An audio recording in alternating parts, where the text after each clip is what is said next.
네, 오비즈 순서입니다. 코로나 거리두기 강화 이후에 정부의 모호한 방역 지침으로 갈등을 빚고 있는 현상 짚어보겠습니다.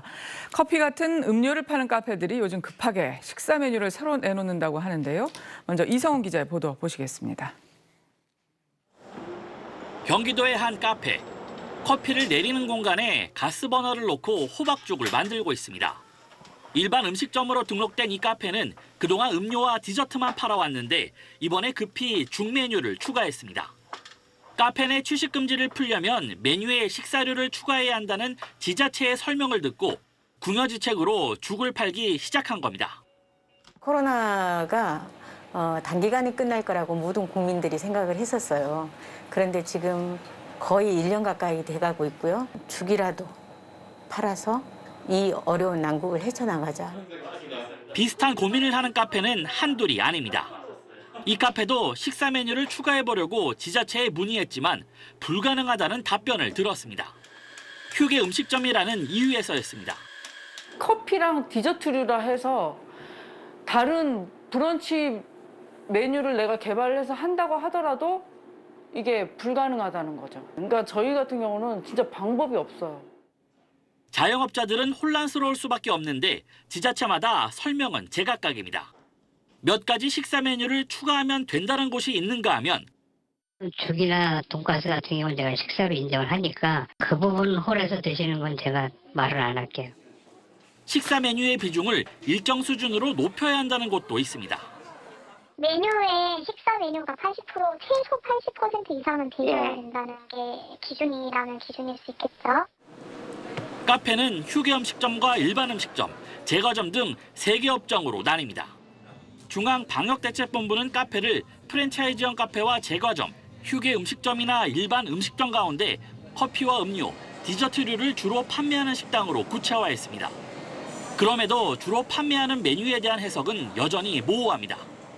음식과 음료를 모두 파는 브런치 카페는 음식을 주 메뉴로 보면 매장을 이용할 수 있지만 음료를 주 메뉴로 본다면 포장이나 배달만 가능합니다. 이렇다 보니 패스트푸드점 같은 곳에 손님이 몰리는 풍선 효과도 나타나고 있습니다. 만약에 규제를 한다고 그러면은 모든 음식점을 동일하게 테이크아웃이나 포장만 가능하게 하든가 아니면은 똑같이 홀영업을 하게 해주던가 아니면 제3의 방안으로 면적 대비해서 인원수를 제한해 주시던가. 규제의 형평성이 떨어진다는 비판과 함께 청와대 국민청원 게시판에도 카페홀 영업 금지에 대한 대책을 요구하는 글이 수십 건 올라오는 등 논란이 커지고 있습니다. SBS 이성훈입니다. 네, 이성훈 기자, 좀 더 얘기 나눠보죠. 지금 카페 말고도 방역 지침이 모호한 부분이 꽤 된다면서요? 네, 그렇습니다. 이 수도권의 사회적 거리두기가 2.5단계로 격상이 되면서요. 이 스크린 골프장이나 당구장 같은 경우에는 영업이 전면 금지됐습니다.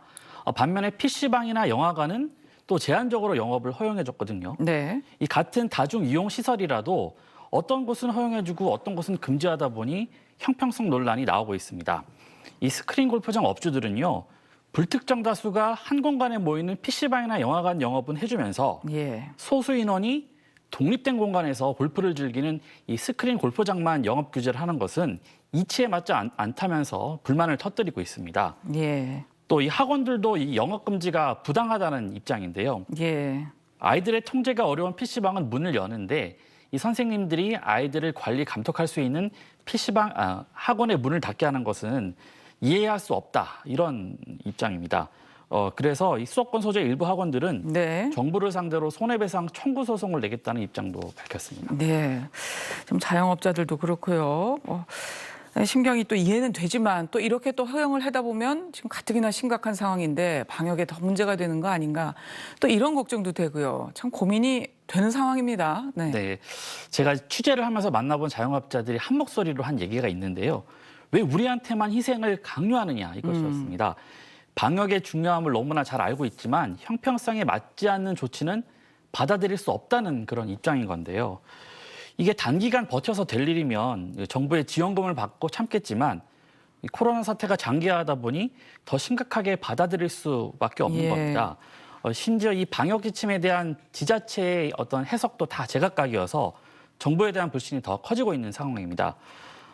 재난지원금 같은 직접적인 보상도 당연히 뒤따라야 하겠지만 우선 이 명확한 방역 기준이 세워져야지 자영업자들이 자발적으로 참여를 할 수가 있고 예. 그래야만 이 지속 가능한 방역도 가능할 걸로 보입니다. 네. 자, 이성훈 기자 오늘은 여기까지 듣겠습니다. 잘 들었습니다.